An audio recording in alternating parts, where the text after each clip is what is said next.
Moi, je pense qu'on n'est pas très dur avec Emery. Je trouve que même si il arrive dans un nouveau club avec un nouveau staff, nouvelle dimension, là, il a franchi, on va dire, un escalier en arrivant au Paris Saint-Germain. Et là, il sait mettre en place justement sa philosophie de jeu avec ce qu'il faisait à Séville. Ça a été remis en question justement par les cadres du Paris Saint-Germain à la fin du mois de septembre. Ils sont revenus à ce que ça savait faire le mieux justement ce groupe sous l'ère Laurent Blanc. Quand je vois qu'ils sont à 6 points de l'OGC Nice aujourd'hui, qui a un rythme vraiment effréné en Ligue 1, ils alternent le bon et le moins bon. Depuis le début de saison, j'ai pas encore vu un Paris rayonnant, à la fois en Champions League ou en championnat.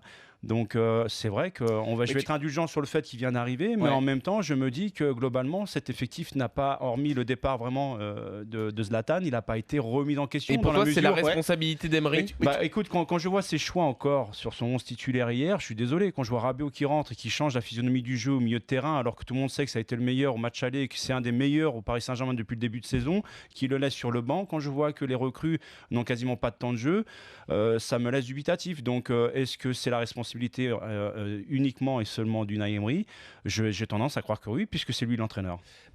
En même temps, on peut se poser la question aussi quand tu vois le Barça. Le Barça, ils sont moins bons que les années précédentes. Ils sont sur un début de saison, je crois qu'ils sont déjà à 2 défaites. Là, c'est la 3e en Ligue des Champions. Elle est quand même moins bien, cette équipe. Elle s'est quand même renforcée. Apparemment, elle n'a pas perdu de joueurs importants, donc on peut dire qu'avec les nouvelles recrues, elle s'est renforcée. Et pourtant, elle est en difficulté. C'est un début de saison. Moi, ce qui me fait dire, d'un côté, qu'on n'est pas trop dur avec lui, c'est que les joueurs, le problème c'est que les joueurs n'ont pas adhéré à son projet. C'est ça qui fait qu'on remet en question et on le critique beaucoup.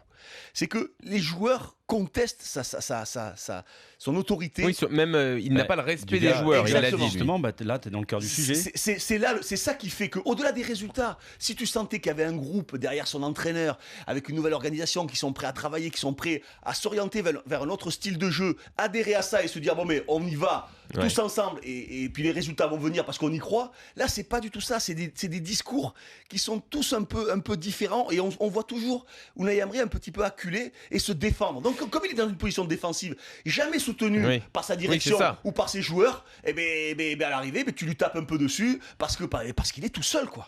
Il est tout seul.